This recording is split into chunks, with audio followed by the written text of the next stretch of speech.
ಕರ್ನಾಟಕದಲ್ಲಿ ಸಂಘರ್ಷ ಸಮಿತಿ ಜಿಲ್ಲಾ ಒತ್ತಿ ಹಿಡಿದು ಪತ್ರಕರ್ತರ ಮಿತ್ರರಿಗೆ ಮಾತರಿಗಳ ಸ್ವಾಗತವನ್ನು ಕೋರಂತು.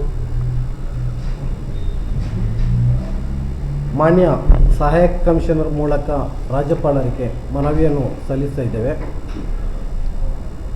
ಸುಪ್ರೀಂ ಕೋರ್ಟು ಮುಖ್ಯ ನ್ಯಾಯಾಧೀಶರಾದ BR ಗವಾಯ್ ಅವರ ವಿರುದ್ಧ ಸುಎಸೆತ ಘಟನೆಯನ್ನು ಕರ್ನಾಟಕದಲ್ಲಿ ಸಂಘರ್ಷ ಸಮಿತಿ ರಿಜಿಸ್ಟರ್ ಪ್ರೊಫೆಸರ್ ಬಿ ಕೃಷ್ಣಪ್ಪ ಸ್ಥಾಪಿತ ಜಿಲ್ಲಾ ಸಮಿತಿ ಕೃಷ್ಣಪ್ಪ ಸುನ್ನಾಜಿಯವರು ಖಂಡಿಸಲಿದ್ದಾರೆ. ಸೋಮವಾರದಂದು ಬೆಳಿಗ್ಗೆ ಕೋರ್ಟಿನಲ್ಲಿ ಕಲಾಪ ನಡೆಯುವ ಸಂದರ್ಭದಲ್ಲಿ ಸನಾತನ ಧರ್ಮಕ್ಕೆ ಅಪಮಾನ ಸಹಿಸುವುದಿಲ್ಲ ಎಂದು ಹೇಳುತ್ತಾ ರಾಕೇಶ್ ಕಿಶೋರ್ ಎಂಬ ವಕೀಲರೊಬ್ಬರು ಧರಿಸಿದ ಶೂವನ್ನು CJI ಗವಾಯಿಯವರತ್ತ ಎಸಗಿದ್ದಾನೆ. ಇದು ಮುಖ್ಯ ನ್ಯಾಯಮೂರ್ತಿಯವರ ಮೇಲೆ ನಡೆದ ದಾಳಿಯಲ್ಲ, ಬದಲಾಗಿ ಭಾರತ ಸಂವಿಧಾನದ ಮೇಲೆ ನಡೆದ ದಾಳಿಯಾಗಿದೆ. ದೇಶದಲ್ಲಿ ಸನಾತನ ಸಂವಿಧಾನ ಜಾರಿಯಾದಾಗ ಕೆಲವು ಸನಾತನವಾದಿಗಳು ಅದನ್ನು ವಿರೋಧಿಸುತ್ತಿದ್ದಾರೆ. ದಲಿತನೊಬ್ಬ ಮುಖ್ಯ ನ್ಯಾಯಮೂರ್ತಿಯ ಪೀಠದಲ್ಲಿ ಕುಳಿತು ನ್ಯಾಯ ನೀಡುವುದನ್ನು ಒಪ್ಪದ ಮನಸ್ಥಿತಿಗಳು ಇಂದಿಗೂ ಇರುವುದಕ್ಕೆ ಈ ಘಟನೆ ಸಾಕ್ಷಿಯಾಗಿರುತ್ತದೆ.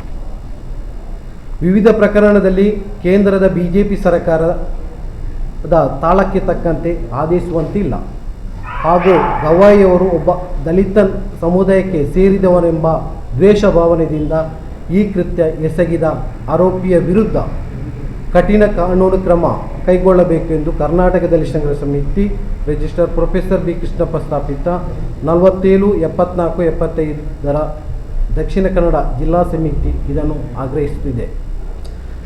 ಕರ್ನಾಟಕದಲ್ಲಿ ಸಂಘರ್ಷ ಸಮಿತಿ ರಿಜಿಸ್ಟರ್ ಪ್ರೊಫೆಸರ್ ಬಿ ಕೃಷ್ಣಪ್ಪ ಸ್ಥಾಪಿತ 47, 74, 75 ಜಿಲ್ಲಾ ಸಮಿತಿಯು ಪ್ರಸ್ತುತ M ಗುರುಮೂರ್ತಿ ಶಿವಮೊಗ್ಗ ಇವರ ನೇತೃತ್ವದಲ್ಲಿ ಇಡೀ ಕರ್ನಾಟಕದ 31 ಜಿಲ್ಲೆಗಳಲ್ಲಿ ಜಿಲ್ಲಾ ಸಮಿತಿಯನ್ನು ರಚನೆ ಮಾಡಿ ಸಂಘಟನೆ ಮಾಡುತ್ತಿದ್ದಾರೆ. ಹೈಕೋರ್ಟ್ ಮತ್ತು ಸುಪ್ರೀಂ ಕೋರ್ಟು ಆದೇಶದಂತೆ ಸಂಘಟನೆಯ ಹೆಸರು ಮತ್ತು ನೋಂದಾವಣೆ ನಂಬರವನ್ನು ಬೇರೆ ಸಂಘಟನೆಯವರು ಬಳಕೆ ಮಾಡಬಾರದು ಎಂದು ಆದೇಶ ನೀಡಿರುವುದರಿಂದ ಇನ್ನು ಮುಂದೆ ಬೇರೆ ಸಂಘಟನೆಯರು ಈ ಹೆಸರನ್ನು ಮತ್ತು ಈ ನಂಬರನ್ನು ನೋಂದಾಯಿತ ನಂಬರನ್ನು ಬಳಕೆ ಮಾಡಿದರೆ ಕ್ರಮ ಕೈಗೊಳ್ಳಲಾಗುವುದು ಎಂದು ಕೃಷ್ಣಪ್ಪ ಸುನ್ನಾಜಿಯವರು ತಿಳಿಸಿರುತ್ತಾರೆ.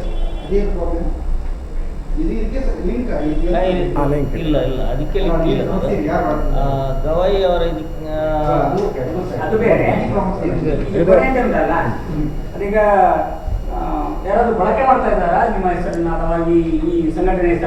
ಬಳಕೆ ಮಾಡಬಾರ್ದು. ಈಗಾಗಲೇ ಕೋರ್ಟಿನ ಒಂದು ನಿಮಿಷ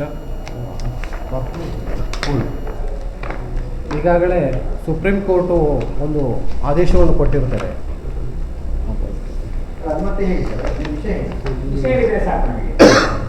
ಇದು ಹಾಗೆ ಬಳಕೆ ಮಾಡ್ತಾ ಇರೋದ್ರಿಂದ ಇದನ್ನು ಈ ಆದೇಶ ಮಾಡಿದ್ದ ಅಲ್ಲ.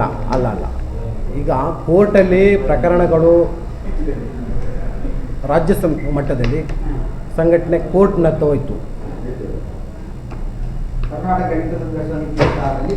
ಕೋರ್ಟಿಗೆ ಹೋಯಿತು. ಅಂದರೆ ಸತ್ಯಭದ್ರಾವತಿ ಮತ್ತು ಎಣ್ಣೂರು ಶ್ರೀನಿವಾಸ್ ಎಂಬುವರು ಗುರುಮೂರ್ತಿಯ ವಿರುದ್ಧವಾಗಿ ಈ ಪ್ರಕರಣವನ್ನು ದಾಖಲೆ ಮಾಡಿದರು.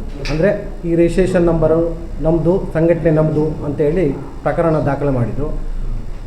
ಮೂಲ ದಾಖಲಾತಿ ಗುರುಮೂರ್ತಿಯರ ಕೈಯಲ್ಲಿತ್ತು. ಅಂದರೆ ಪ್ರೊಫೆಸರ್ ಬಿ ಕೃಷ್ಣಪ್ಪನವರು ಒಂದು ಸಣ್ಣ ಹಳ್ಳಿ ಪ್ರದೇಶದಲ್ಲಿ ಭದ್ರಾವತಿ ತಾಲೂಕಿನಲ್ಲಿ ಸಂಘಟನೆಯನ್ನು ಕಟ್ಟಿ ಬೆಳೆಸಿದವರು. ಅವರ ಮೂಲ ದಾಖಲಾತಿಗಳು ರಿಜಿಸ್ಟ್ರೇಷನ್ ನಂಬರ್ ಅಥವಾ RR ನಂಬರ್, ಮೊಟೇಷನ್ ಎಲ್ಲ ಗುರುಮೂರ್ತಿ ಕೈಯಲ್ಲಿ ಇರುವುದರಿಂದ ಪ್ರೊಫೆಸರ್ ಕೃಷ್ಣಪ್ಪರ ಜೀವಿತ ಅವಧಿಯಲ್ಲಿ ಜೀವನೋದ್ದಕ್ಕೂ ಗುರುಮೂರ್ತಿಯವರು ಅವರ ಜೊತೆಯಲ್ಲಿರುವುದರಿಂದ ಅವರ ಕೈಯಲ್ಲಿತ್ತು. ಆಗಿರುವಾಗ ಅದನ್ನು ಕೋರ್ಟಿಗೆ ಸಬ್ಸಿಡಿ ಮಾಡಿ ಅವರ ತಳಮಟ್ಟದ ಭದ್ರಾವತಿ ಕೋರ್ಟ್ನಲ್ಲಿ ಅವರಿಗೆ ಜಡ್ಜ್ಮೆಂಟ್ ಆಯಿತು. ಅಂದರೆ ಗುರುಮೂರ್ತಿಯ ಪರವಾಗಿ ಜಡ್ಜ್ಮೆಂಟ್ ಆಯಿತು, ಈ ಹೆಸರನ್ನು ಮತ್ತು ನೋಂದಾಯಿತ ನಂಬರನ್ನು ಬಳಕೆ ಮಾಡಬಾರ್ದು ಅಂಥೇಳಿ. ಹಾಗೆ ಸತ್ಯಭದ್ರಾವತಿ ಮತ್ತು ಎಣ್ಣೂರು ಶ್ರೀನಿವಾಸು ಮೇಲ್ಮನವಿ ಹೋದರು, ಹೈಕೋರ್ಟಿಗೆ ಹೋದರು. ಹೈಕೋರ್ಟು ಕೂಡ ಗುರುಮೂರ್ತಿಯ ಪರವಾಗಿ ಜಡ್ಜ್ಮೆಂಟ್ ಆಯಿತು ಅಂತೇಳಿ ಈ ಸಂದರ್ಭದಲ್ಲಿ ಹೇಳಿಕೆ ಇಷ್ಟ.